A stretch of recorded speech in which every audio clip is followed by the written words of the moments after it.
Good evening, ladies and gentlemen. I just want to welcome you all here tonight. I'm going to get to stand on the red carpet. It's the only red carpet I think I'll ever get to stand on, but I'm feeling very Oscar or Emmy-esque right now. Thank you for making the time to come out tonight. Tonight is an incredibly important evening in the life of your children who are looking at doing the diploma, and for you as families to have an excellent understanding of what this premier education program is all about. My name's Stuart Kent. I'm the high school principal, and I have actually in my previous manifestations given this similar presentation 6 times. I was the IB coordinator here at Sulphur for a number of years, but it is my pleasure to have handed that position over to Mr. Jeffrey Holcomb, and I want to just quickly introduce you to a very important group of people in the lives of your children. You can see myself up there smiling away. But we also have a leadership team in the high school made up of Mr. Sanderson and Mr. Holcomb. And Mr. Holcomb is responsible for our programs, both IGCSE and IB. And down in the bottom right-hand corner, our 3 high school counsellors. We are joining next year a 4th high school counsellor. Will be coming into the high school to make that team complete. Jeff is new this year, so please be gentle with the questions that you're going to ask him. No, seriously, he's been involved with IB for a very long time. He has a wealth of knowledge, and I'm very excited that he has an opportunity to speak to you tonight. So I'm going to hand over to Jeff now, but I do want to welcome you. There will be a chance for questions, but he'll explain all that a little bit later on. So please give Jeff a big welcome, and I hope you enjoy your evening. Thank you.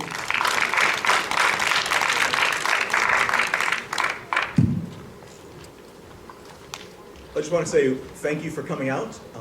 I understand it's a big investment of time on a Thursday night. I know to almost everyone the idea of hearing from a bald man, a strange bald man, about curriculum is enough to make you run. Usually away, usually not towards, but thank you for coming out tonight. I hope that tonight is informative for you. And it was interesting, on Tuesday night, I had the chance to speak to the rising grade 9 parents. So these are parents in the British school, year 9, and in grade 8 of the middle school, whose children are about to start high school next year. And it was very interesting to see their faces as they began this 4-year high school journey. So I said some scary things to them like, welcome to high school. It's kind of scary. Here's my scary phrase for you. You guys are almost halfway done with high school. Yeah. Now parents, I don't know if that's shocking and surprising. We're nearing the halfway point. 2 more years before your son or daughter moves on to their next adventure. Students, I don't know if you're ready to reach the halfway done with your high school career. We're not quite there yet, but this is the framework that we'll approach tonight. So what I hope to do tonight is to give you a little sense of what the next step is in the journey. Here at Sulphur School, we sort of have 2 2-year journeys in high school. The first 2-year journey is mainly centered around the IGCSE program, and some of you guys are already thinking about IGCSE exams that are coming in May and June. And what you're looking at now is the second 2-year journey that you're going to begin that will take you through 11th and 12th grade with the IB Diploma program. So a few things I hope to do tonight.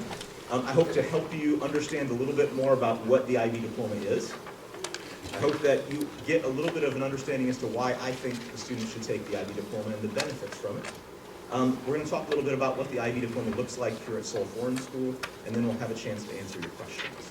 Now, I started this presentation on Tuesday night. I put up the first slide, and I did feel like I was in the red carpet. All of a sudden, there were cameras clicking everywhere. I thought, oh, I knew I was handsome. But that wasn't it. They were all taking pictures of the slides. So before you get your phones out and take pictures of the slides, I do want you to know that these slides will be put in the e-news on Monday, so you don't have to take pictures of any of them. You'll have access to this entire presentation. I also understand that they're videotaping this session, and in about a week that will be online on the website. So both these things you should be able to access after this, and I'll also let you know where some of the resources you got at the back, the paper resources, and additional resources can be found as we go through the evening. One other thing I do want to introduce, and that is about questions. I'm going to see if I can untether from my podium a bit here. You'll notice here, it's at the bottom of most slides, there's a little web address. So I like to try to be a risk taker. This is one of the IB Learner Profile attributes. We teach our students to take risks. So I'm going to try something I've only done once before, and that is this. Throughout this presentation, if at any point you have a question, all you have to do is take out your iPad or iPhone. If you type in this web address, it's pollev.com /Jeff Holcomb 123. And if you type that web address in, what will happen is a page will come up, and there'll be a little prompt that says, what is your question? And you can type in your question, and then at the end of the session, what I'm going to do is pull up all the questions that you've entered, and then we'll go ahead and answer those questions. Now, there's one other cool feature. Again, hopefully it works. This is only the second time I've tried it. And that is, while you're on that page, if you see someone else ask a question that you have, you can click next to it. And then the more people who click on a question, it goes to the top of the list. And those will be the questions that we answer first. So it helps us to see, is this a question one person has or 10 people have? So throughout the presentation, this will be on the bottom of every slide, except one or two. And you can, if you think of a question, just go ahead and type that in, and then pop your question in there. All right, we'll give that a try. I think I'm going to go on and just check and make sure it's activated before we go to the rest of our presentation. All right, I think it is unlocked, so I think we are good to go.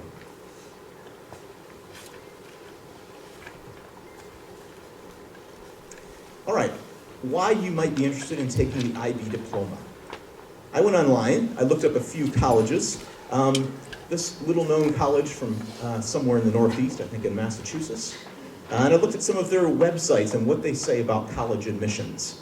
And as I did this on a lot of different websites, I noticed some themes beginning to emerge, and I wonder if you'll take a look with me at these websites and see if you notice some similar themes. So here off of Harvard College's website, they say what they're looking for in their students is growth and potential. They're asking these questions: have you reached your maximum academic and personal potential, and have you been stretching yourself in high school? I think what you'll see develop here is a little bit of a theme. Another lesser-known university in Connecticut, Yale, asks this: does your school offer AP courses, an international baccalaureate program, both or neither? We know you did not design your school's curriculum, and here it comes: we only expect you to take advantage of such courses if your high school provides them. So if your high school provides them, they expect you to take advantage of them. Stanford, moving on to the West Coast. Stanford says, the primary criteria for admission is academic excellence. We expect you to challenge yourself throughout high school and to do very well. Starting to see a little theme of academic challenge. Whatever program you have that's most rigorous at your school, you need to show that you've been taking it. Since here, I've had lots of questions about our UC schools, UC Berkeley, UCLA. These seem of high interest to our parents, so I took a look at the UC schools. And right here, they say we spend time evaluating your academic achievements in light of the opportunities available to you and your demonstrated capacity to contribute to intellectual life here. Again, what opportunities are available to you, and are you taking full advantage of those? Going back east, Cornell. Again, your intellectual potential. Have you challenged yourself with the highest level courses? All right, so I hope you start to see a theme here in these colleges and universities. The very elite colleges and universities are asking you, whatever programs were at your school, did you take the toughest and did you challenge yourself? You also start to see something that I think is very important, and it comes out more clearly here in the Cornell. Look at the other two things. They want to know about your intellectual potential, and they want to know about your character and your involvement. Honesty, open-mindedness, initiative, empathy. Extracurricular activities, community involvement, workplace experience, leadership. And I think this is something you'll see if you decide to take some time, go to lots of different university websites and start to read their admissions pages. What are these different universities looking for? You'll start to see these emerge. Take a challenging academic program, and we want to see what you bring to this university. What story have you lived? What unique things can you contribute to our community? Tell us about your character. Tell us about your involvement. Show us what you've done in life beyond the classroom. MIT, I thought this was really interesting. When we admit a class of students to MIT, it's as if we're choosing a 1,000-person team to climb a very interesting, fairly rugged mountain together. We obviously want people who have the training, stamina, and passion for the climb. At the same time, we want each to add something useful or intriguing to the team, from a wonderful temperament or sense of humor to compelling personal experiences to a wide range of individual gifts, talents, interests, and achievements. We are emphatically not looking for a batch of identically perfect climbers. So again, I hope you start to see a couple themes emerging here from all these universities. The things they want from our students are, have they academically challenged themselves? That's the baseline. But what else do they bring to the table? What's the rich story that they are going to bring to our community? And For fear of being too US-centric, let's go to Cambridge. Cambridge website, very similar. What are we looking for? Students whose academic ability and potential to flourish at Cambridge. You should be aiming for excellent examination grades. A-level IB offers are made clear on the entry page. So they want you again to challenge yourself, and they want someone who will benefit from what Cambridge University has to offer. Again, down bottom, what's your ability to think critically and independently, your willingness to argue logically, to have an open mind and encounter new ideas. So I put this out there. These are the things that colleges and universities say that they're looking for in students. This is what they want in our students. And this, I'm going to hopefully share with you tonight, is what I think the IB program is excellent at delivering. Before I move on to my next slide, I'm going to take a couple breaks tonight to allow you to process things. Research says you can listen for about 7 minutes. And then you have to do something with what you heard or it escapes out of your brain. So what I'd like you to do is turn to the person next to you, your child if you're sitting with them. If they're too cool for that and they're sitting with all their friends, thanks for sitting down front, by the way, guys. Appreciate that. You can turn to the person next to you. What I'd like you to do is this. What of these university entrance requirements and things that they're looking for you, what of that stood out to you of those lists that we just went over? Just turn to the person next to you, share with them for a second. What stood out from those things we've seen so far?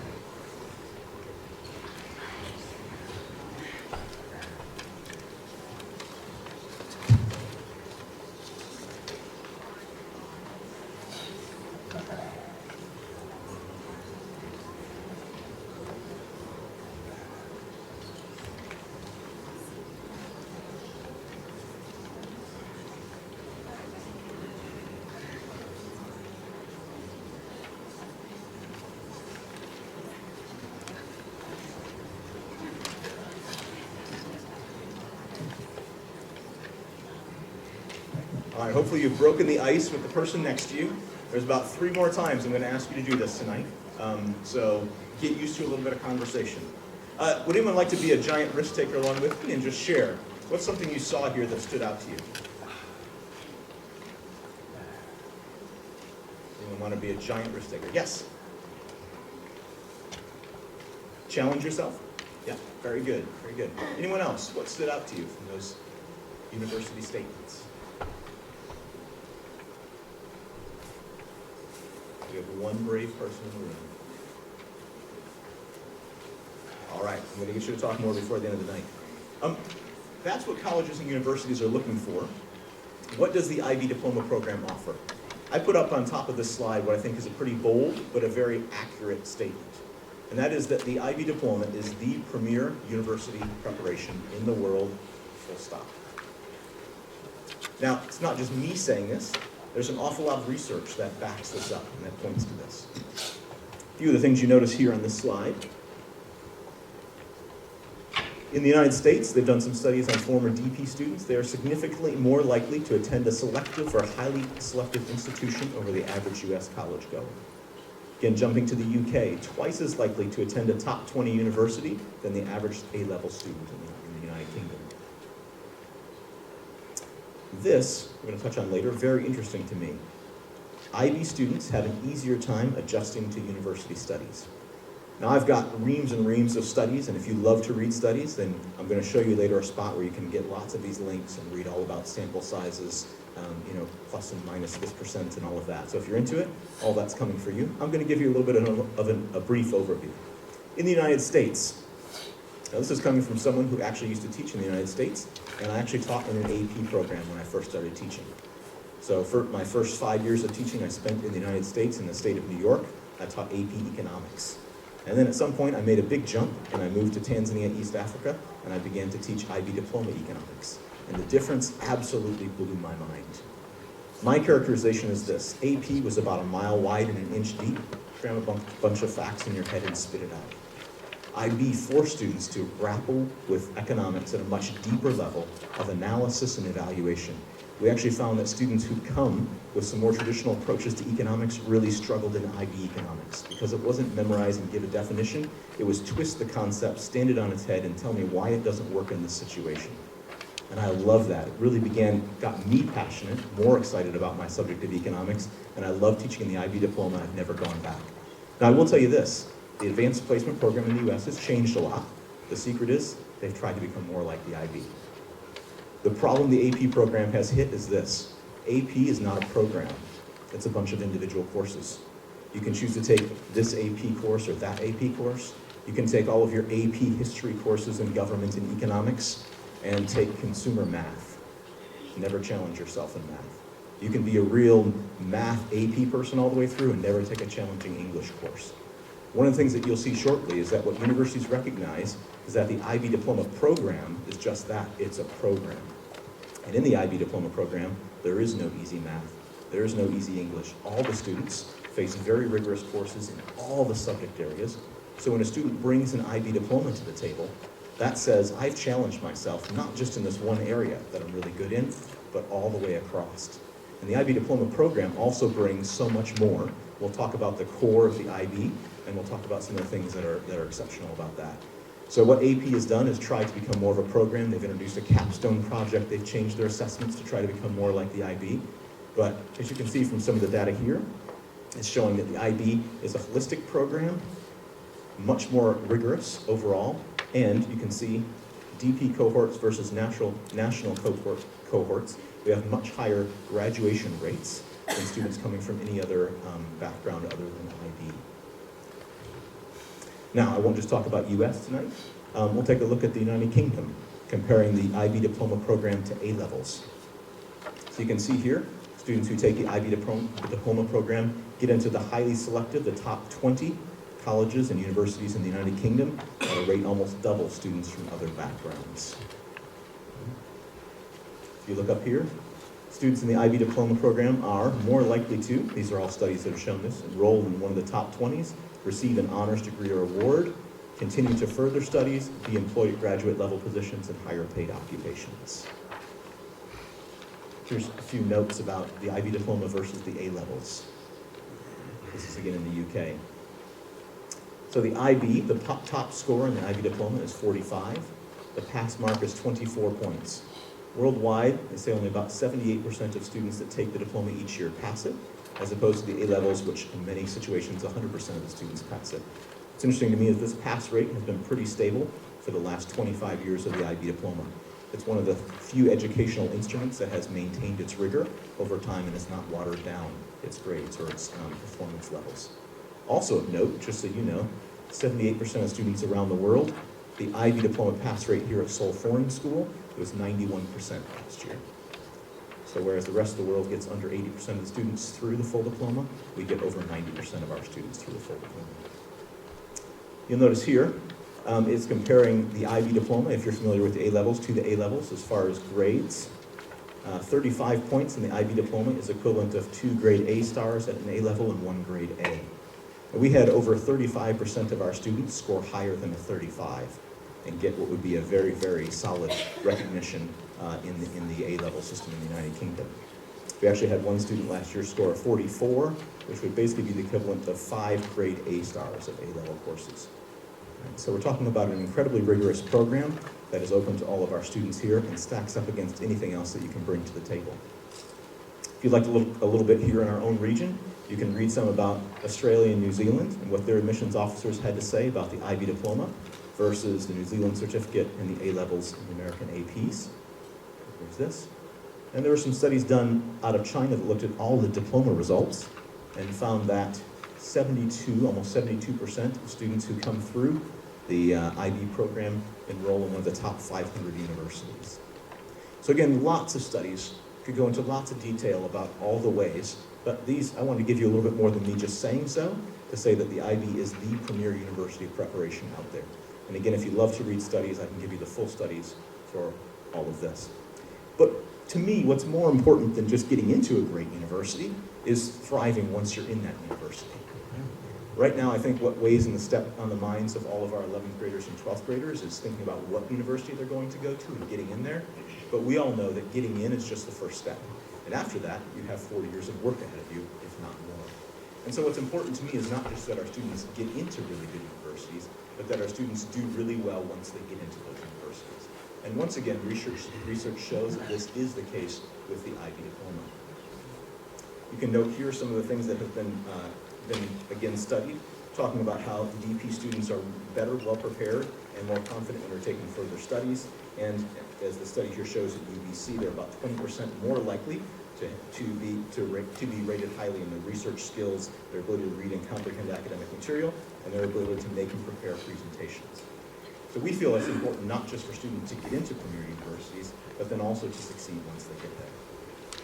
Now, one chance for you to chat again for a moment.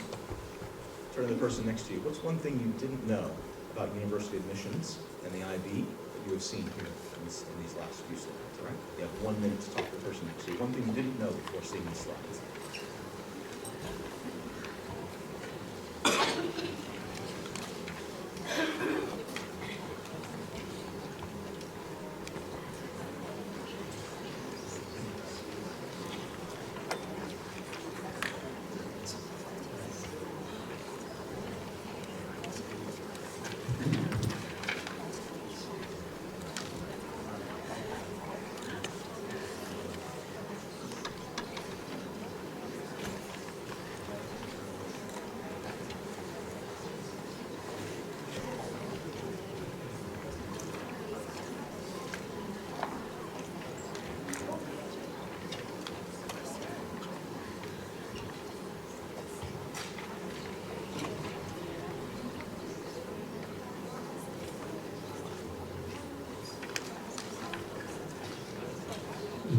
All right, I can tell you guys are getting a little better at warming up and talking to your neighbor. Let's see if you're ready to be any bigger risk takers. Does anybody want to share one thing that you didn't know before you saw those slides about university admissions and the IB diploma versus other qualifications?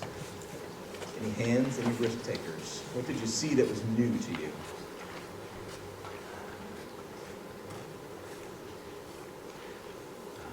Nothing new. I failed. Oh well, I'll keep going on then, and I'll keep asking. So, university admissions and students being more than just prepared to get into university, but being prepared to succeed at university. Here's something that I experience every single year, and I've been teaching with the IB Diploma program now for over 10 years. And every year, sometime in August, we get all of our alumni that come back to campus. They haven't started university yet. They're in that sort of free period, enjoying the first relaxing summer they've had in a while, and they are thrilled. And they all pop back in, and they talk about how nervous and excited they are to go off to university.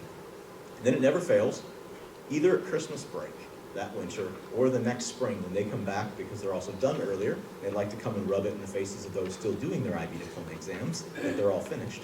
They come around, and inevitably I hear from each of these students something that sounds like this. The IB Diploma program prepared me so much better for university than my roommate. They studied at ... They didn't know how to manage their time. They didn't know how to write long essays. They didn't know how to do research. They didn't have the critical thinking skills. The first semester, the first year was such a struggle for them. Here's what I hear from most students. My first year of university was easier than my last year of the IB. So they come into college so well prepared, and all the students just grimaced. That's right. You come in so well prepared that I had a student that I taught in Tanzania who came through the IB Diploma program. He received a full ride scholarship at Harvard University. That student came back and told me, I stepped into courses, if I hadn't taken the IB Diploma, I would never have made it at Harvard. All right? That really challenged and stretched me. So students come back and either say, I was exactly ready for the toughest universities in the world, or I came into a university and my academics were not a big issue at all, and I really enjoyed my first year in university.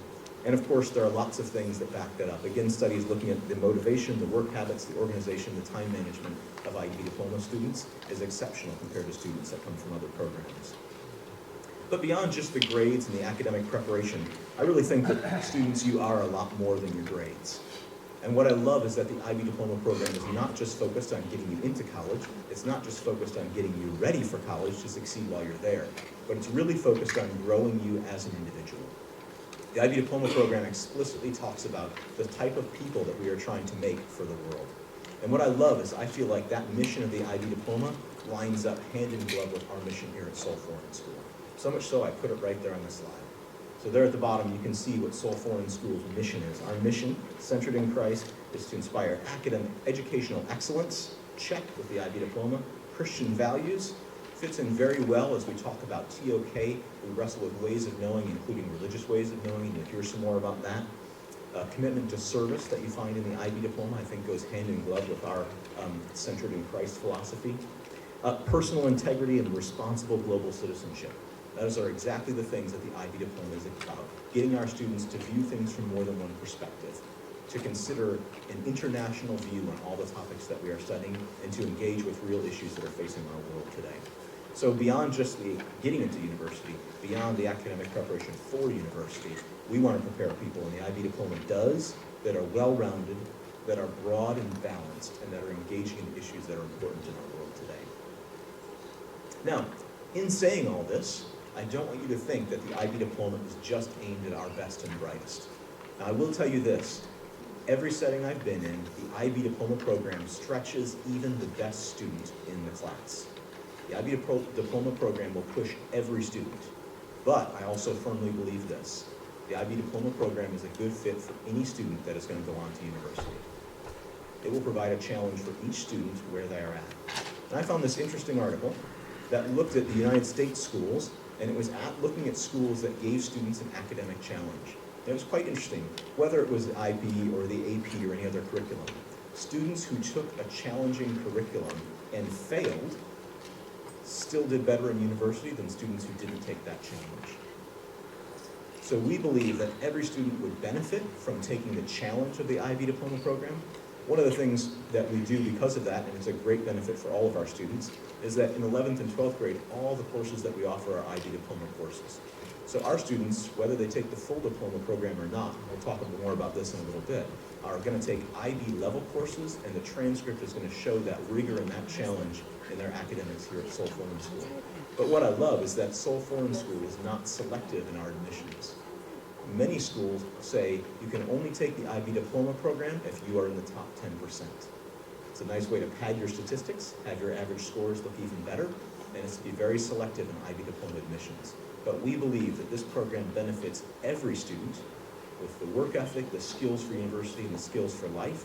We open it up to any student who wants to take this challenge at Seoul Foreign School, and we encourage every student to challenge themselves. And I think that's great because what we see is research shows that every student benefits from the challenge, not just the students at the top. And so we think this is a phenomenal opportunity, and I love the fact that Seoul Foreign School says this is an opportunity for everyone, and everyone gets to access this. So to sum up, we believe the IB Diploma program is the premier university preparation. You can't find anything better. I also believe it gives you exceptional college acceptance. I think it prepares students to thrive when they get to university. I think it equips students beyond the classroom and the skills they develop with vital life skills. And I think it's accessible and beneficial to all students at SFS. And every student will benefit from that. Now, chance for you to think and process again for a moment. Of all the stuff that you just heard, what's the most important thing that you just heard? Of everything that you just had, what's your most important takeaway? You have 1 minute to talk to the person next to you about that. Go for it.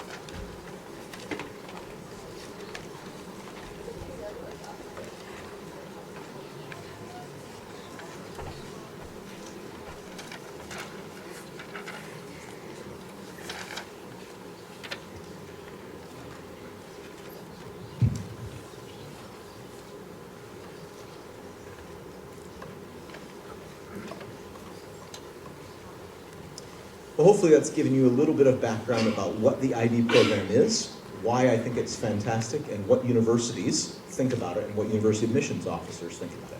I wanted to bring it a little bit home to our own context here. What does the IB Diploma program look like at Seoul Foreign School right here where you experience it? And I would say this, you're in a fantastic place to experience the IB Diploma. All right? Number one, we are one of the oldest IB Diploma programs in Northeast Asia and on the Korean Peninsula. We're school number 166 out of about 3,000 in the world now. Right? We were in early, and we've been doing this for a long time. We have teachers that are very, very experienced at teaching the IB Diploma, and we are continuously educating them. I've had over 20 faculty sent off for training in IB and IGCSE, and a majority of that has been in the IB Diploma just this year. And lastly, the breadth and depth of our offerings are incredibly impressive. Your children will have a choice here of many more IB courses than anywhere else here in Northeast Asia, with the exception of a few large schools in China that offer everything under the sun. But we have a very, very strong and robust set of offerings here at SFS. So not only is the IB Diploma program excellent, you're in a great spot to experience it. There are 3 ways you can access the IB Diploma here at Seoul Foreign School. The first path is the full IB Diploma. This would mean that when you graduated, you would graduate with a Seoul Foreign School Diploma, a high school diploma, and you would graduate with an IB Diploma from the International Baccalaureate Organization. To do that, you have to meet the IB subject requirements, and we'll go over those in a moment. You have to take a certain number of courses in the certain different groups that the IB offers, and you have to complete the core, which we're going to talk about in just a moment. And that's going to be the requirements around an extended essay, creativity, action, and service, and theory of knowledge. Again, we'll talk about that. If you meet all of those requirements and get the minimum passing score on your IB Diploma, then you will receive the full IB Diploma. Another way that you can access the IB Diploma is through what we call certificate courses. And that is that you can take individual courses and take the exams, the IB examinations in those courses, but not have the right combination to meet the full IB Diploma. And this happens. Many of our 11th grade students take 6 IB Diploma courses, but the combination is not one of the combinations that the IB requires because they had special interests, because they're really excited to take this, because they had a particular path that they wanted to go down, and it didn't fit the IB combination. And so what they've done is taken 6 IB courses, produces a transcript that shows IB Diploma courses taken at a very high level and good grades. They can sit the IB Diploma exams and get the courses and get their scores for each of those exams that they sit and take. Any student in 11th grade and starting next year is also going to be taking CAS. Again, you'll hear more about that in a little bit. We feel that's essential to every student at Seoul Foreign School to experience, and also the first year of TOK. So that's the second route, is to go that route. Our third route, we have some students that take a modified course of study who don't do 6 IB Diploma subjects. They either do less subjects. Some students will take the courses but not sit the final IB exams. Those are all things that are noted on the students' transcripts depending on how we modify that course of study. So there's 3 different ways that you can access the IB Diploma here at Seoul Foreign School. And basically all of our 11th and 12th graders are accessing this program in one way or another. Some with the full IB Diploma, some taking the certificates and courses at the full IB strength, if you will, and some taking a slightly modified course of study. So here's where we get down to sort of the nuts and bolts of what the IB is. And this probably makes you a little dizzy if you're like me. But basically there are 6 groups in the IB. You'll see over here, group 1, 2, 3, 4, 5, and 6. And those groups are right here around what used to be a hexagon and is now a circle. So group 1 is studies in language and literature. Group 2 is language acquisition. Group 3 is individuals and societies. Group 4 are the sciences. Group 5 is mathematics, and group 6 is the arts. And you'll see that these are the 6 required areas of the IB Diploma that you have to study to receive a full IB Diploma. And here in the middle is theory of knowledge, extended essay, and creativity, action, service. These are what we call the core. They're at the center and they bind together all the subjects of the IB Diploma. Now, what students will do, as you note down here at the bottom, is students, if they wish to take the full IB Diploma, will choose 3 courses and 3 courses. I'll explain higher and standard level in a moment. And they'll choose 1 course from each of these 6 areas. So we offer English, language, and literature. We offer several different offerings. I'll show you in a moment in language acquisition. We have 4 different courses at different levels in individuals and societies, sciences, maths, and the arts. Students will take 1 from each of those 6 areas.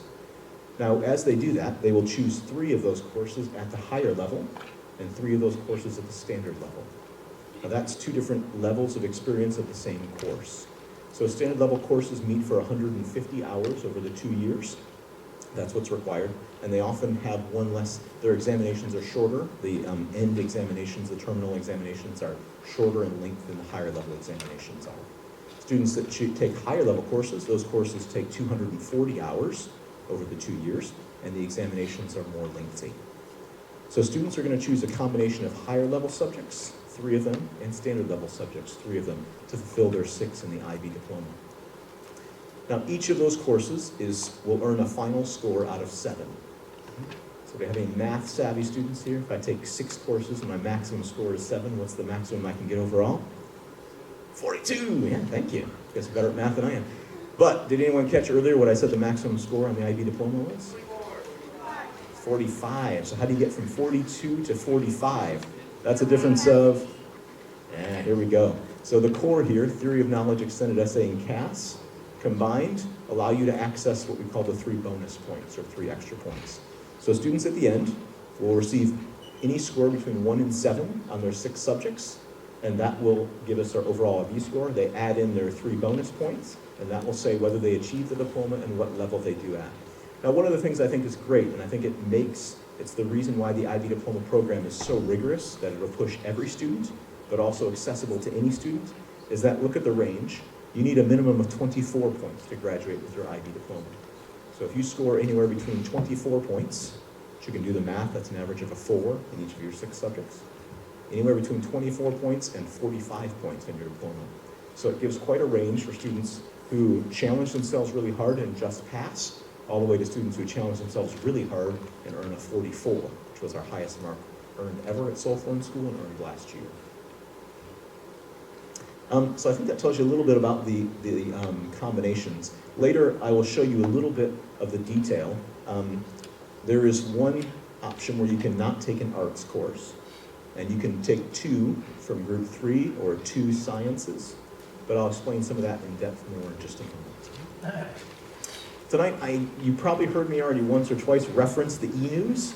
How many of you get the e-news every Monday morning? Oh, I see a few hands. Excellent. That's what I love to hear. I'm going to plug this incessantly tonight because it is what we use as the main form of communication with parents. So I put this up here because this is the e-news that came out this last Monday. And then down on the bottom, you'll see some things that I put in there. And if you're an avid reader of the e-news, then you've probably already seen these and clicked on these links. But I wanted to take a moment to show you the important wealth of information you can find here in the e-news. So of these links that I had here on this slide, the first one took you to this document right here. This is a series of frequently asked questions that I've had from parents, a section on grades 9 and 10, and a section on grades 11 and 12 for the IB Diploma program. This has a lot of the frequently asked questions by parents and answers and lots of different links to information that you can find about the IB Diploma program. The other thing that was linked off of this e-news page was this right here. And so this page right here shows you all of the IB Diploma courses that are offered here at Seoul Foreign School and the different groups that they are in. And each one of these links is live. These are links that connect right to the IB page that describes that course or that group. So later, if you want to, after tonight's program, when you go back and think about the courses that you might like or your son or daughter might be interested in taking, you can go right to these. You can just click on one of them. We're going to scroll down. Let's see. Let's go to chemistry higher level just for the fun of it. Yeah, I heard some gasps of excitement from the front. Or shock or horror. I don't know which one. And you'll see it takes you right to the IB website, and this is what's called a subject brief. And it tells you for chemistry higher level. Here's the course description and aims. It tells you how things are assessed, a little overview of the curriculum, some sample questions, the group for a project. It's a wealth of information, and so you can access this for each of the courses that Seoul Foreign School offers just off of this document. And again, that's available in the e-news, so please make sure you're tuned into the e-news every Monday. I'll put this presentation and all of these resources, links to them in the e-news on this next Monday. So if you go there next Monday, a wealth of information that will help you out as we move forward.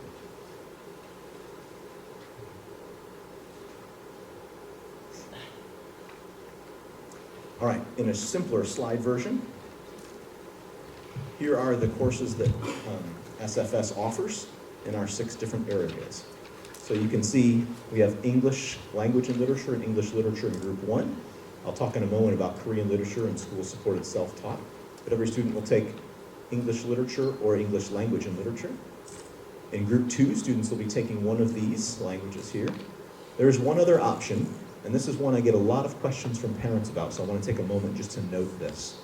You can, instead of taking a group 2 subject, which these are languages that students are learning for the first time. This is a second language that you are acquiring.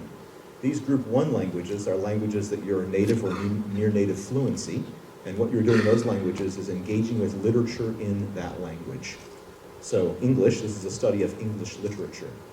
All right, over here in Korean, you are learning how to speak Korean. Over here in Korean language and literature, you are studying and engaging with Korean literature in Korean, but you're doing literary analysis and deep look at the text all in Korean. I give you that background to say, instead of taking a Group 2, you can take 2 Group 1s, and if you do that, the IB awards you a special diploma that's called an IB Bilingual Diploma. And I say that to you because that is a very, very impressive piece to universities. What that says is this student has been studying at native literature level 2 different languages. Okay? That is impressive for universities. So every year I get lots of parents who say, oh, but my child lives in Korea. If they study Korean, it won't look impressive. If you're studying Korean language and literature, the A-level language, it will look very impressive to colleges and universities. And every year, just over 25% of our students earn a bilingual diploma, which is a fantastic thing to show to universities. There's one other way to earn a bilingual diploma, and that is through our school-supported self-taught courses. These are courses for students who speak a language at home and may not have studied it academically for a few years, but speak it in the home and are fluent in it. And what we can do is allow students to basically take a literature course in that language. We have students taking Arabic, self-taught right now. We have students taking German self-taught in the past. We had students take, I think there's another Danish self-taught. I've experienced students doing Amharic and Hebrew. So any language that parents speak in the home can be taught as a school-supported self-taught language. If you take that course, again, you can come with a bilingual diploma, taking one of the English language courses and the school-supported self-taught course, and you would graduate with a bilingual diploma from the IB. I can give more information for parents who have questions about that.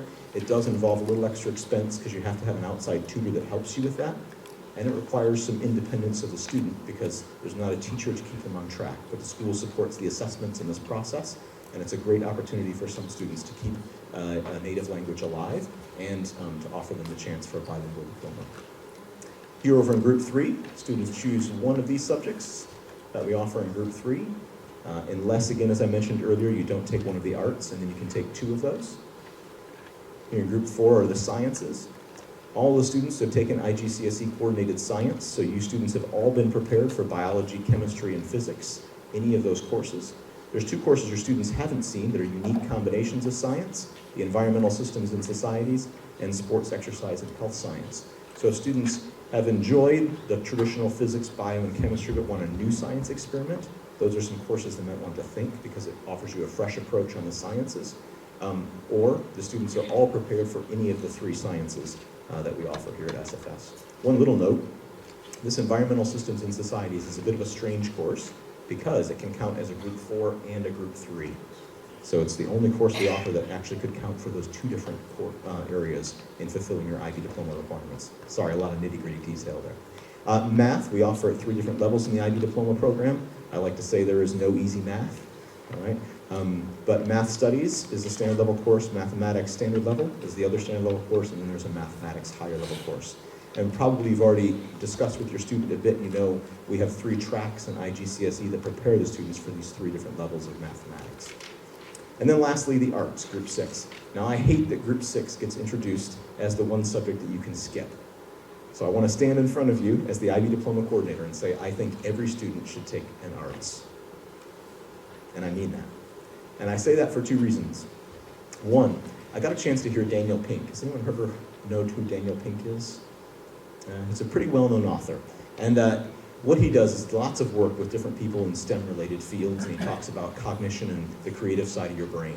And I was at this conference, and it was fascinating. He said, how many of you have an iPad? How many of you guys have an iPad? Okay, yeah. He said, how many of you 10 years ago knew you needed an iPad? Yeah. And yet now, for many of us, you can't function without it.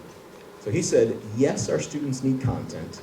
Yes, our students have to be engineers. They have to know math. They have to know science, but that's not enough.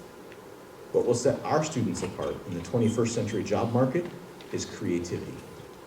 Because you can't just engineer something. You have to figure out, what do people need that they don't even know they need, so that I can engineer it and create it and sell it to them.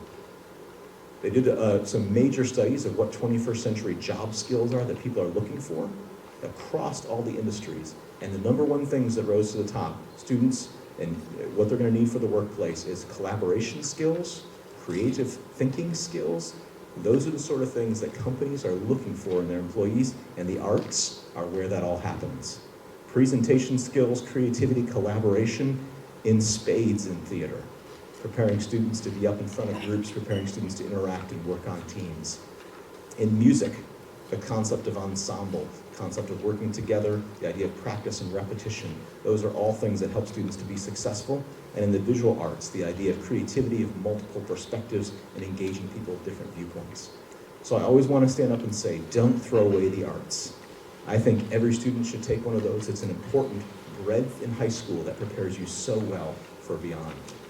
But I also have to tell you that if you do want to do 2 sciences or 2 group 3, then you can't take an arts. That's just how that has to happen. So a brief look at what our offerings are in the 6 areas. I want to give you a chance to stop and process. Here's what I'd like you to do. If you're a student, you can turn to the person next to you. What are some of the courses that jump out at you that you're most excited about? If you're a parent, which ones do you think your child is most interested in taking? All right, you have 1 minute to discuss that with the person next to you. Go for it.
Well, hopefully this is giving you some good things to think about. I want to see how many of the rising grade 11s are coming juniors. Let's see how many of you guys are paying attention. We had 3 intro sessions to the IB where they've already heard some of this stuff before, so they're a bit ahead of the game. But rising juniors, can you tell me some of the things that we should be thinking about as when we're choosing which of our courses we take at higher level and which we take at standard? So remember, your child will choose, if they do the full IB diploma, 6 of these, 3 of them at a higher level, 3 of them at a standard level. And I think the choice of those and the choice of which they do at higher and standard is crucial to making sure they're successful in these next 2 years in the IB diploma. So, rising 11s, what are some of the things you should be thinking about as you think about what you do at HL and what you do at SL? Your interests, that's a good one. Anybody else? Yeah? Time management? Yeah, yeah. Anything else? Yes? The number of hours, yeah. So here's what I've encouraged the students to think about. You want to make sure that your IB diploma course choices really mirror what you're interested in, especially your higher levels. You are going to spend a lot of time with these subjects, so make sure they're subjects you love. You're going to engage with them at a deeper level than your other course and for more hours. So make sure your higher levels are things you're really passionate about. If you choose to take a higher level in something that really isn't energizing for you or doesn't give you life, then you really need to think about the balance part of that. That's going to be very draining for you. Make sure you have other higher level courses that are going to be very invigorating and life-giving for you. That balance is incredibly important. So think deeply about what you take at higher level and what you take at standard level. If you do decide to challenge yourself with math HL and physics HL, I don't know why, but if you do, You may want to think about making sure that you have another class at HL that is really life-giving to you if both of those are going to be tough and challenging. So think about this idea of balance. That's really important. And think about time management. I will tell you this. You guys probably know this already. The group 6, the arts, those are demanding on your time. Being involved in theater, if you've been in it, you know it takes lots of time. The visual arts, it takes lots of time in the studio. The music, it takes lots of time practicing. So those are things that they demand a lot of time. You'll find a lot of the higher level courses demand extra time. Now, one of the things that students were asking as heads of department presented to them from each group, and this is a key factor to think about with higher levels, some of these higher level courses, when you look at the difference between higher level and standard level, some of them simply have more content, but it's at the same difficulty level. Some of them don't have a lot more content, but it's a lot more complex. And some it's both, more quantity and more complex. So it's important, and I've encouraged the students to ask their teachers to reach out to other students in 11th and 12th grade who are taking these courses and figure out what's the difference between a standard level of this course and a higher level. And what I would recommend is that take a lot of time to talk about this. Pick courses you're really interested in and really enjoy and love. And this course choice and the balance of higher standard level is going to be key to making sure you're set up for success over these next 2 years. And I say that, and I also like to let parents know this. A great thing about Sulphur in school, not only do we have so many diploma subjects on offer, but every year we allow students to choose a schedule, and we are able to meet the needs of almost every single student desire for an IB schedule. Now, a lot of schools actually just lock this in with a menu of choices. All right, if you take IB Bio, you can't take IB ESS. We offer those at the same time. If you take one, you can't take the other. We block chemistry and economics against each other. That's just the way it is. You can't have those two. So at Seoul Foreign School, something I'm very proud of is that we allow students to put in their requests for any 6 courses they want, and we build a schedule that's never existed before to meet the needs of our students. Now, here's the cost to that. Once you submit your course sheets, once we build that schedule, it's almost impossible to change. So once you put in your course selections, once those are locked in and we build a schedule based on your desires, it's very hard later this spring or next August or September to change classes. So I want to encourage you, engage in this process really thoroughly with your students, talk a lot about this, look at subject guides, think about the amount of work and what you enjoy and what's going to be life-giving and how you can be balanced. Another thing that you also need to think about is looking at what you might want to do in university. If you're headed to the UK, you might find very specific requirements for certain types of programs. So if you have an idea of what you might want to study, it's not bad to look out and see what are colleges looking for, because that might influence your IB diploma choices. It's a little less so in the US, but in certain fields that may be the case. Talking to your counselor about this is a great resource to make sure of that. So invest time now, making sure you're in the right courses. Parents, listen well to your students because they're going to do the hard work of this. They're going to sit in these classes for 150 or 240 hours. They're going to spend, I can't tell you how many hours of homework on these things after classes. They're going to live this for 2 years. So really have deep conversations as a family, think about this thoroughly, and make wise IB diploma choices. I think that'll be really helpful for you. All right, enough from me. I think I've thoroughly bored you at this point, and you're tired of looking at me. So what I'm going to ask right now is one person who's essential to the IB program, is a huge help to me, and runs our core courses of Extended Essay and CAS and TOK. She's called our core coordinator, is Mrs. McMillan, and she's much easier to look at than I am. So I'm going to ask her to come up, and she's going to share with you a little bit about the core of the IB diploma, the Extended Essay, CAS, and TOK. So could you please join me in welcoming Mrs. McMillan?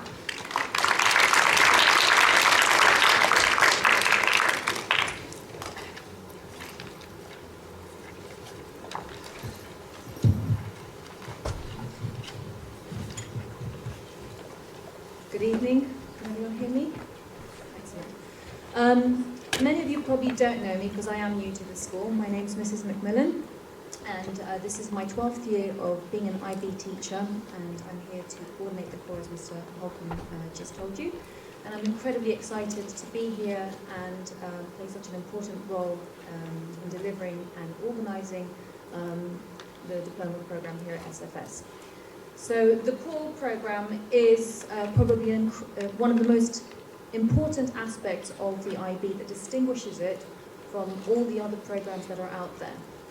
And I've I would like to just sort of go through some of the different aspects of the core program so that you have a little bit more of an idea of what your child is going to be expected to also accomplish alongside all the very difficult but very interesting academic subjects that they will be studying. So the core, the first part of it is Creativity Activity Service, and that is CAS. And we are very fortunate here at Sulphur School that we have a wide array of activities and experiences that students are able to participate in school. But it's also quite important to know that you can do a lot of the CAS experiences outside of Sulphur School as well. And many of our students do, so please be aware of that. All students, and every student will be an individual, they will be expected to do at least 18 months of CAS during the diploma program, which starts when they come into the junior year at the beginning of August. And Creativity Activity Service, I've got some definitions there of what that means. Creativity, obviously, the things that spring to mind at this point would be our fabulous fine arts programs. It could be music, it could be painting, it could be dance, but there's also lots of other ways that you can be creative. It doesn't have to be something as traditional as those three disciplines that I just mentioned. I've had students, for example, use chess for creativity in the past. I've had students creating computer software or games or website development as part of creativity. So there's all sorts of different ways that you can think about creativity without having to necessarily be in band or be in orchestra or participate in theatre. Of course, we encourage those as well. Activity, it is very much about trying to maintain a healthy body along with a healthy mind. The IB Diploma program is hard, so we do try and make sure that students have a way that they can relax and get those endorphins going. So yes, it is very much sports oriented, and as you I'm sure are very much aware, we have lots of great sport opportunities here at Sulphur, and very often students are already very heavily involved in these activities. They might be on the soccer team or basketball, and will be continuing those as part of their IB diploma program. But there's also lots of other opportunities. You know, we have ping pong club, badminton.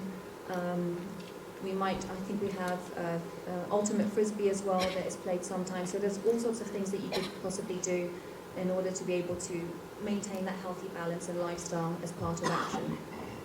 Now, service is something that we really believe very firmly at Sulphur and is at the core of our school, and something that all students are already very passionately engaged in, and there's lots of opportunities. And most of the service clubs here at the school, in the high school, are often student-led, student-organized. And this could be service to our school community. For example, many of you might already be involved in the student council. Obviously, that's a very big service for our student body. But it could also be service in the more traditional sense, in the sense of sharing what you have, your talents, fundraising, creating awareness for people who are maybe less fortunate.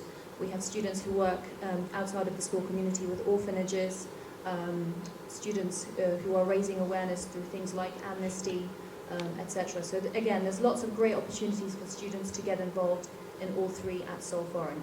Now, participating in the activities, doing those activities is only one aspect of it. All students will also have to maintain a CAS portfolio, which means they will have to collect all of that evidence, do reflections alongside what they are doing so that they can show how they're learning, how they're developing as human beings, how they're collaborating with one another. And that is a very, very important part of the CAS program. We do have some inbuilt time in the schedule for those reflections, and we have lots of discussions in groups about that, but it is very much something that we hope that you will take away with you and continue to do once you leave Sulphur and the IB Diploma program, because it is something I think that really does make you a much stronger human being, and hopefully one that and you'll take that with you for the remainder of your time when you go off to university and the big bad world out there. The extended essay, It's probably one of the most challenging and rewarding parts of the IB Diploma program. We've just launched it with our current juniors, and there's a huge array of different subjects, not just the ones that you have already seen on the slides that we can offer as part of the extended essay, but we also have subjects that students take that they don't necessarily take at IB level. For example, you could do an extended essay in dance, or you could do an extended essay in philosophy, or in human rights, or in world studies. So there's a wider range of different subject areas that you could do an extended essay in. It is a research paper, it is student-driven, it is something where you can really engage. If you're very passionate about something, there's a way that you can write about this. And it's very much an incredibly interesting, challenging, unique opportunity that I think really does distinguish and prepare students when they go off to university or college, so that they can be more prepared for higher education and all of the challenges that they will meet in college. Just to tell you a little story about the extended essay, one of my most memorable students, but for all the wrong reasons, his name was Tanjeeb, about 6 years ago, and I had the privilege of being his history teacher, TOK teacher, and also extended essay supervisor. And I had to struggle with him day and night to pull him through, because he was an incredibly bright individual, but did not have the work ethic. And you can imagine, trying to get him to complete deadlines, to submit things on time, to come to meetings, etc., was always a little bit problematic. He finally submitted the extended essay. It was in history, and he got a pretty decent grade at the end, but I was quite happy to get rid of him at the end. So 6 months into when he was at university, I suddenly get an email from Tanjeeb, and the line of the email says, "Thanks, Mrs. McMillan."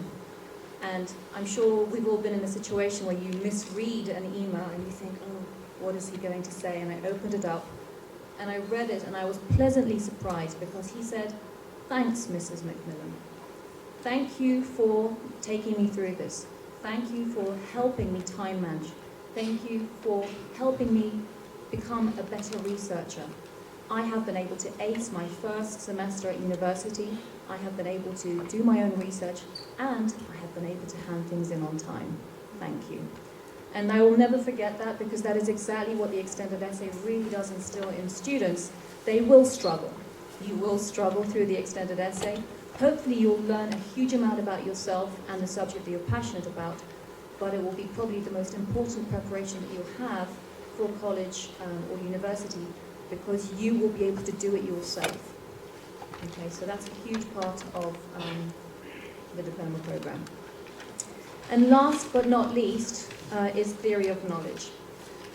Theory of knowledge is a very unique program. Students probably hear a lot about it and don't really know what it is until those first few days when we have various sessions where we ask them to challenge their thinking.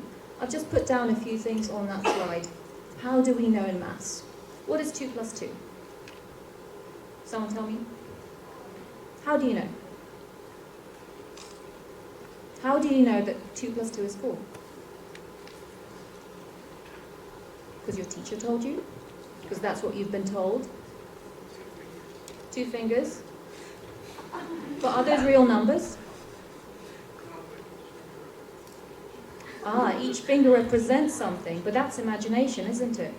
So how do you know that 2 plus 2 is 4? Maths is about imagination. Maths is about reason. We start to get students to question the things that they have been learning for the last 15, 16 years of their life, and maybe reevaluate certain things. Have a different spin, different interpretation, question whether what they have always thought, what they have always been told is in fact correct. And many times, they might come back and say, yes, I affirm my beliefs, I affirm what I know. But it's good to have those ideas and good to be challenged. And that's what we like to do in TOK. It's very much about discussion. It's very much about looking at how we use faith, how we use perception, how we use reason, how we use language to shape our thoughts, to determine what we know. And it's an incredibly crucial aspect of the whole program because it really helps you in all of your other subject areas to be a critical thinker, which is one of the most important things that the IB tries to get you to think about things critically. And that's what gives our students grit. So Theory of Knowledge is a very exciting course, very challenging course, but I hope one that all students will enjoy. Last but not least, I just want to say a little bit about reflections in the IB core, because a big part of all of the different aspects of the core, extended essay, theory of knowledge, creativity, activity, service, are about reflection. Through all those different parts of the program, you will find out about yourself, things that you never thought about, things that you didn't know. You will find out things about your friends, about your teachers that you didn't know, and it will give you a chance to really be very introspective, reflective, think about the future, think about the past, and really will change the way that you think, change the way that you approach problems, change the way that you approach working with somebody else, change the way that you maybe, if you're an introvert, take leadership for it once in a while. Reflection is a huge part of the program, of the core, and I do think that it's something that's incredibly important for our students to do on a regular basis, and it is something that we will be doing in all aspects of the core. And through that, you will also be able to be much more successful in all of the academic parts of the IB program in the 6 subject groups. So that's a little bit about the core. As Mr. Holcomb said, the core is not assessed in the same way as the 6 subject groups, but it is worth 3 bonus points. And the assessment in the core is the extended essay and the TOK assessment, where you have to present to your peers on a subject that you're interested in, as well as write an essay. And that gets externally assessed. And if you do well, you can get 3 bonus points, which could really make a difference. But I think even without the bonus points, the core is an essential element of the IB Diploma, without which the IB Diploma would not be what it is. Okay, so I hope that that's given you a little bit more of an insight about the core, and I look forward to seeing very many of you next year in CAS, and hopefully supervising you in extended essay as well as in my TOK classes. Okay. Thank you.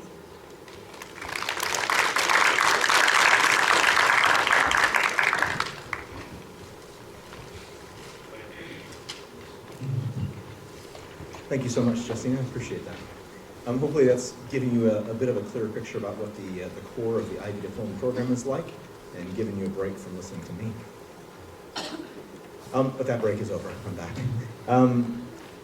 Hopefully this is just giving you a few things to think about as you look at the IB Diploma program and the journey for your son or your daughter over these next couple of years. So I want to wrap up with this. Why take the full IB Diploma? This is what I think. I think it's the best preparation for university. I think it's the best preparation for life after university. I think it shows that taking on of academic and personal challenges that universities and colleges are looking for. I think it's a broad and balanced approach. It's going to stretch you across the 6 different areas through the core of TOK, the extended essay, and CAS. And all of our students are taking IB courses anyways, so if the selection of their courses fits, I think this is a challenge worth taking. A little note I want to make here. I mentioned that IB Diploma is not just for the best and brightest. IB says that. It's accessible to everyone who's going to college. We believe that. And actually, this is something that I've noticed. The students who are the most brilliant are not the ones that succeed at the IB Diploma program. The key indicators for students to succeed in the IB Diploma program, and I hear this all over the world, are students that will persevere, will work hard over a long period of time, and students who will learn to manage their time well. So if those are characteristics you have, that you can manage your time, lots of different assessments and assignments, and you can learn and grow to manage long-range assignments and balance the demands of 6 different courses, if that is something you can do or you can grow into, and if you're someone who can persevere and continue to work hard, then I think the IB Diploma program is a good fit for you. Why not? Lots of reasons why not, and it's not bad to not take the full IB Diploma. As I said, all of our students are taking IB Diploma courses. That's going to show up in your transcript. It's going to say IB Diploma Economics. And universities are going to look at that and say that is a rigorous, challenging course of study the student has taken. So you don't have to take the full diploma to get a very, very good transcript coming out of Sulphur School. If you like courses that we just don't offer or we don't have the right combination of inside the diploma program. If you want to do 2 sciences and 2 social sciences, and that doesn't fit in the one from each of the 6, then go ahead, choose those courses. Don't take the full IB diploma program, but you take things you love and things that you can spend that time and dedicate to. If you know you're going to an art school or a school that's portfolio-based for its admission, and again, you know you won't need an IB diploma to get into it, and it's much more portfolio-based, and again, you want to choose a unique selection of courses that don't fit the IB requirements, go for it. Go for it. And if you think the stress level would be too high, go for it. Like, I don't want you to kill yourself. So, from one parent to lots of other parents and to some students, I think the student's experience in grades 11 and 12 is the most important thing. And I'll tell you something I would tell my daughter right now. She's starting 9th grade next year. So in a couple years, I'll be sitting in your chair and she'll be choosing her IB diploma courses. And what I'm going to tell her is this: I am much more interested in your experience and your journey through high school than I am in you getting absolutely the most IB diploma points you can get. I'm going to look where my daughter is at. I'm going to encourage her to challenge herself just a little bit in those grades, because there'll be great colleges that fit her within that realm, and I want to make sure that she has a great experience in the IB diploma program. I will tell her, get sleep, don't stay up too late working on your homework. I may even tell her, here's the maximum score you can get in that class. Because I know my daughter will be successful enough to get into the university she wants to. I don't necessarily think she has to go to an Ivy League school to be happy and successful in life, and that's what I want best for her. So I want to encourage you to think about balance. I think within the full IB diploma, you can achieve balance, set good goals for your student, but know it's a lot more than just the academics. That's important. But if you go right back to the beginning where we started, what universities are looking for is a compelling story. And if I were to give your child the best thing to put and invest their time and energy into, it isn't in just trying to get a few more SAT points. It's not in trying to raise your GPA by 0.1. That's not going to differentiate you from getting into university. But getting involved in student council and growing to become the student council president by the time that you're a senior, that's going to say something to university. Starting to create and lead service trips that happen during the summer to a developing country that you actually take ownership and initiative for, that's going to speak to a university. Developing the math club that reaches out and tutors students in middle school or in grades 9 and 10, that you again develop, grow, and then lead by the time that you're a senior, that speaks to a university. Spend your time and energy, get a good balanced academic diploma program, or not, if that doesn't fit you. Get a good academic program, spend your time thinking, what can I get involved in that I can deeply be involved in over the 4 years that will tell universities, look at what a creative, special, unique person I am. Here are the things I've loved, and here's what I've gotten passionately involved in. I've been the stage manager for shows for 4 years and came up to basically become an assistant director by the time I became a senior. That's the kind of journey and the story that colleges and universities want to hear, because they're going to have tons of people applying with all kinds of numbers. But what they're going to do is look at the numbers, and as long as you're in their range, what they're then looking for is, what did you do? What's the story? What unique things did you do over those 4 years? Not the same thing everybody else does, but what makes you stand out. So as you think about to IB or not to IB, as you think about whether you'll take the full diploma or just courses or a modified course, as you think about your HL-SL combinations, and more importantly in my mind, think about the core, think about what you're going to be doing that's creative and active and service-oriented as you step into this amazing program and the amazing offerings here we have at SFS over the next 2 years.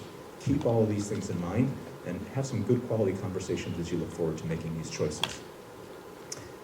In just a moment, I'm going to open up some of the questions and answers from the online poll. So if you have some more questions, you can pop them in, and if you already have, we're going to get to those right now.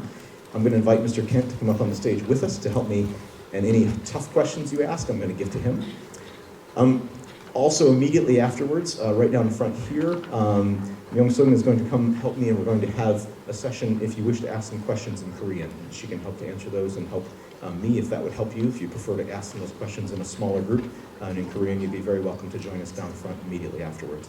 So I'm going to come over and see if my question format has worked and see if these folks have any questions for us.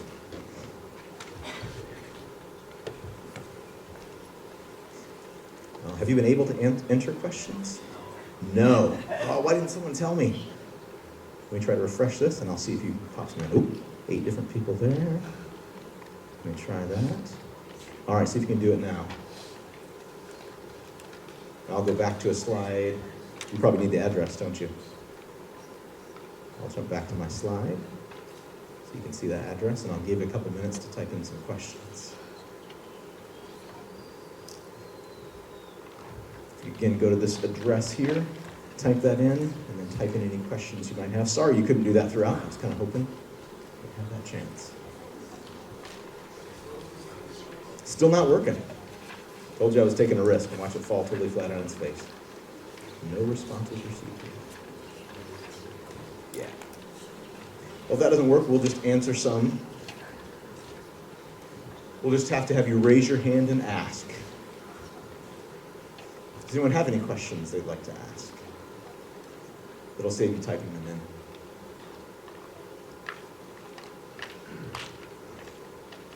Oh, I've bored you all to death, quite literally. Yes? Is it better to get very good grades at standard or okay grades at high? Better to get very good grades at standard or okay grades at high. So if you're looking, it depends on what you're looking for. If you're looking for college credit, right? So there's two things. Universities, all good universities in the United States understand what the IB diploma is and recognize it. Lots of universities have different policies on what they will give you college credit for. So if you're interested in college credit, then you want to make sure that you're getting good enough grades to get credit. In other words, going for really good grades. That would be something you'd want to do. And universities tend to offer credit for higher level courses more than standard. If you're looking at just getting your IB diploma, then you just need the right balance. There is a requirement that you earn 12 points in your higher levels. So you have to get, the average of 3 4s in your higher levels. If you get a 3, then you need 1 to be a 5. So your higher levels, you do have to make that. Every once in a while you get students that fail the diploma. They have enough overall points, but they don't earn enough in their higher levels. So again, the higher level choice is really important because you have to earn at least 12 points in there. So in colleges and universities, what they do is, if you're going to the UK, very often universities will have very specific admissions things. So if you want to study engineering at University of Bath, then you need to get this grade in math, standard level at least, and you need to get this grade in chemistry. They're just going to give you some straight up minimum grades. If you're going to the US, you might have slightly less prescriptive requirements as far as numbers that you need to get. So it depends on where you want to go and what you want to do. You need to get at least 12 in the HLs. You've got to make your minimum to get the IB diploma. Beyond that, yeah, it can vary depending on where you want to go. June, do you want to come down? And I would just add to that, as Mr. Myong comes down as one of our high school counsellors, there are two wonderful areas that you can get that level of information from.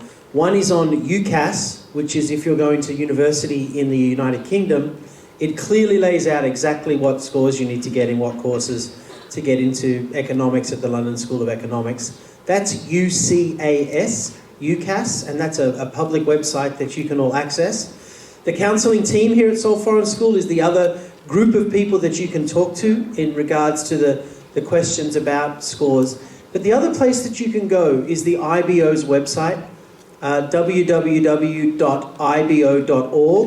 and they have a page called Recognition. And there's hundreds of American universities on there, and they clearly state, we will give you college credit for standard level math, you need to get a 3. Higher level chemistry, you need to get a 5. It's all written out there for you. It's public information. The counsellors can help students with that journey as you start to look at that information as well. Good question. Other questions? Sorry again that the electronic format is not working. Yes? Yes.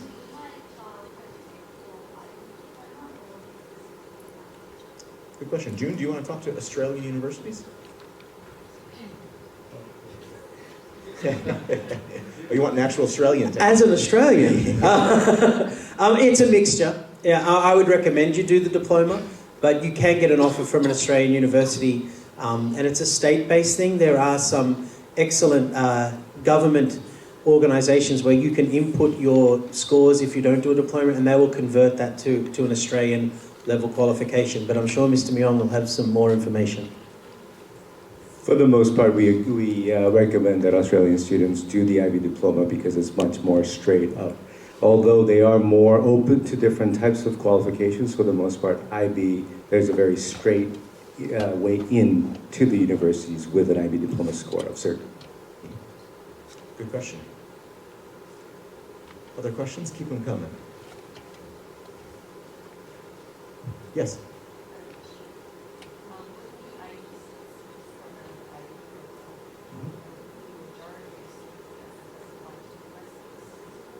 I understand about 75% of our students go to the U.S. universities, yeah?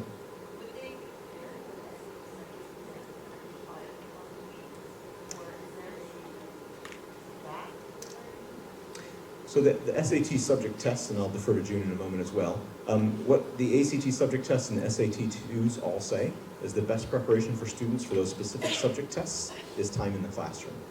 So it doesn't matter what curriculum you're in, what matters more importantly is the amount of time, and that has to do with the timing of when you take those exams.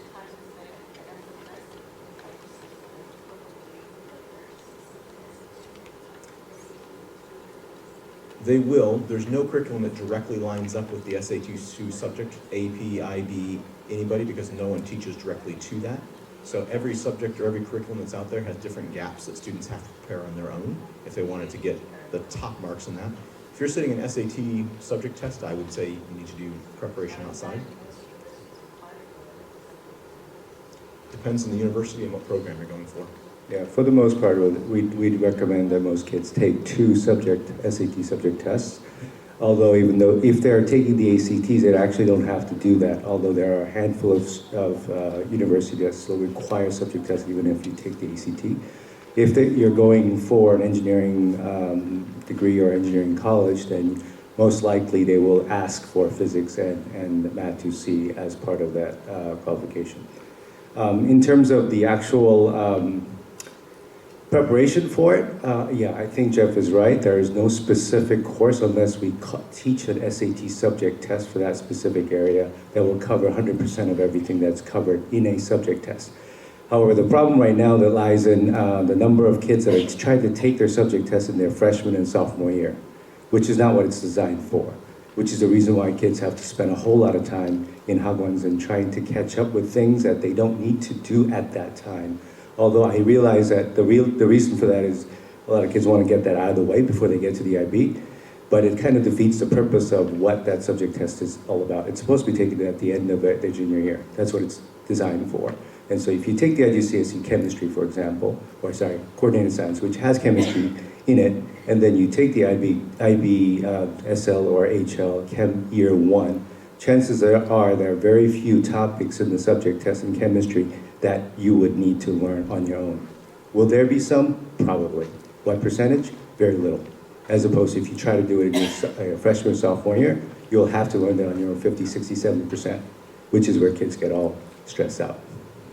The biggest recommendation is to take the SAT subject, or 2 tests and the ACT subject tests as late as you can your junior year, because you have the most learning under your belt and do the best you can.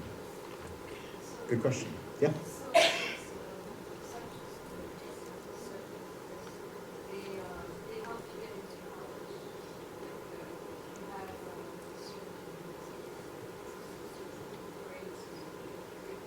Well, the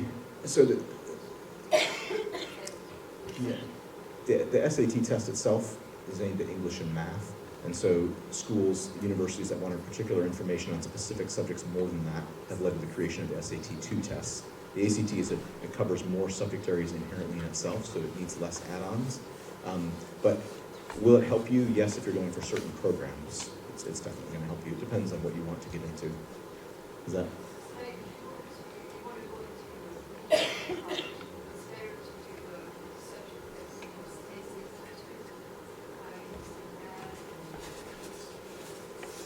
Right, if it's engineering specific. Yeah, sir, many of the colleges of engineering will require that the subject test be taken in math and physics.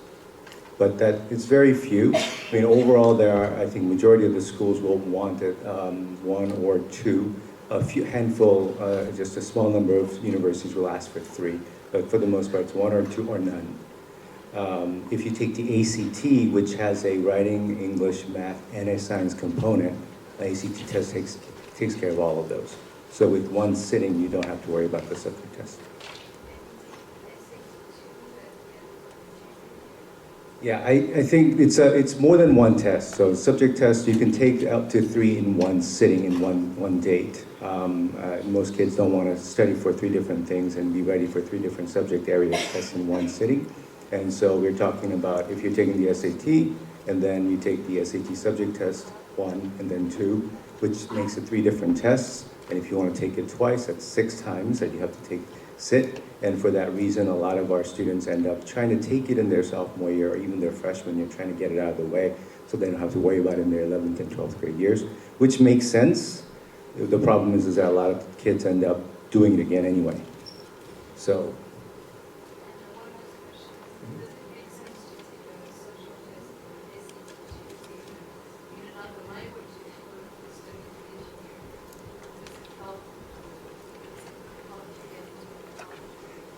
Historically, I don't know if you went to university way back when we went to university, subject tests used to be used for nothing but for placement.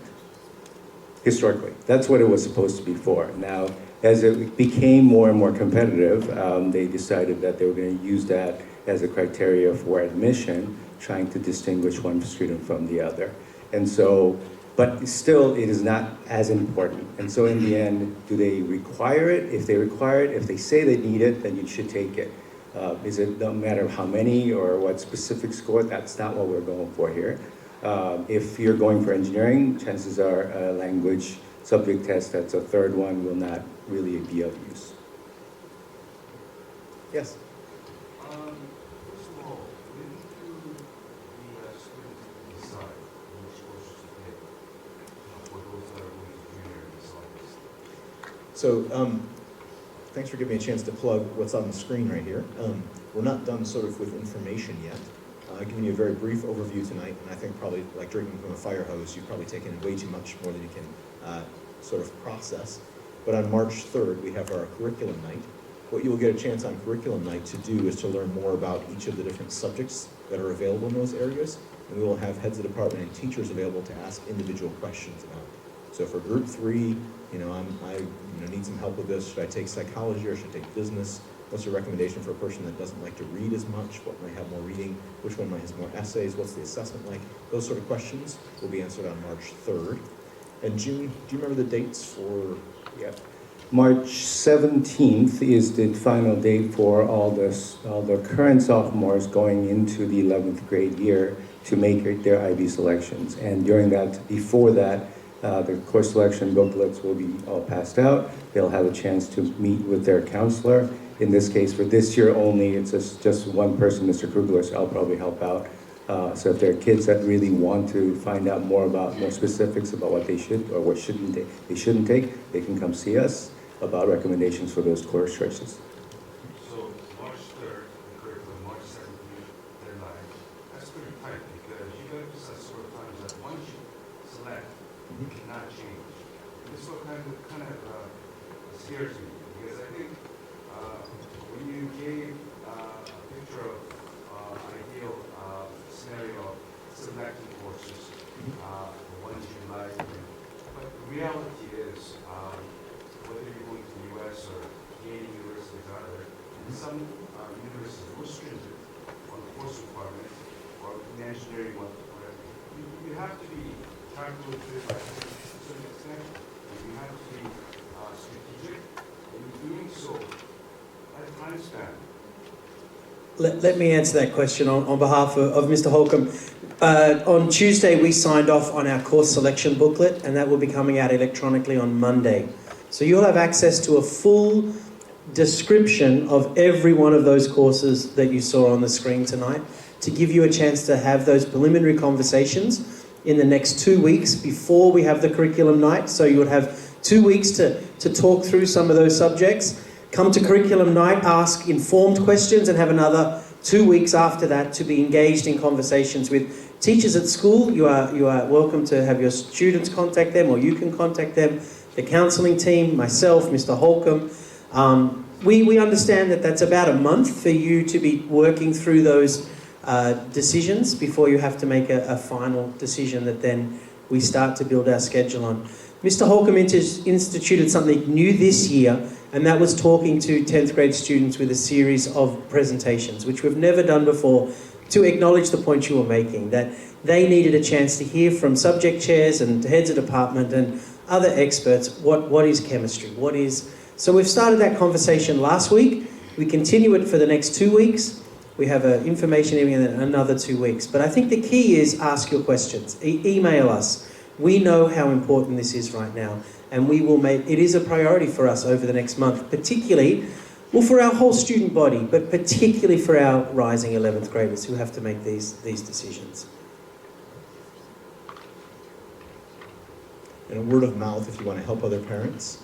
We've opened this up to grade 10 parents and students, and we invited anyone else who is interested. If tonight was helpful, I'd encourage you to tell other parents, especially in other grade levels. One of the things I'd like to encourage would be to have 9th grade parents come and hear this, so that you actually can get your head wrapped around this even a year ahead. Don't want you to be over anxious about it, but we'd like to educate our community, anytime people are interested in learning. So give a little nudge to your friends, say, hey, next year, even if your child is just in 9th grade, maybe go check out the IB Info Night. Good questions. More questions? Yeah. How many CAS hours do you need? Great question. None. We don't count hours. So the IB has changed the way that you get CAS credit. So if you remember, there's 3 elements of the core: the extended essay, which is graded externally, the theory of knowledge presentation and paper, which are graded externally, and then your CAS. And what you have to do is meet the CAS requirements. The school has to tell the IB you've met them in order to get your diploma, or you don't get it. And then we have to send off some samples of your portfolio. But rather than count hours, what you have to do is engage in reflections. So you have to show that you've reflected on the 7 learning outcomes that are required in CAS. So considering ethical implications, taking on new challenges, you do a series of reflections over those, you build up a portfolio of reflections, that gets approved by us and sent off to the IB. So it's not counting hours, it's based on your reflection and documentation of the CAS work you've done over the 2 years. So one of the things IB tried to avoid was getting it done early, because they don't want people just ticking a box, so you can't do your CAS in year 1. CAS is something that's a part of who you are and you're engaged in over the 2 years. Good question. Keep them coming.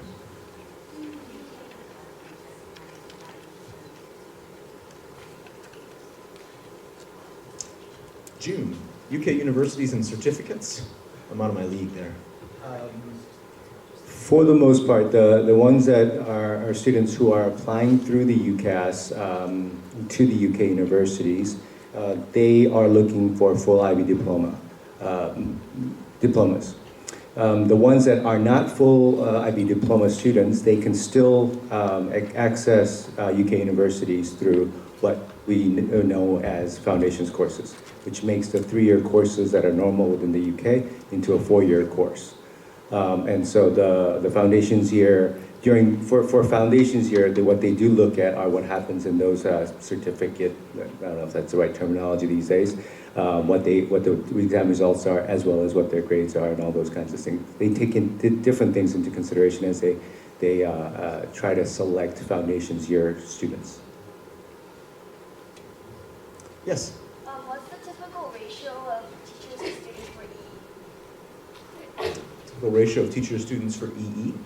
As far as EE supervisors, we ask that teachers don't supervise any more this year than 3 extended essays. We try to keep it to 2.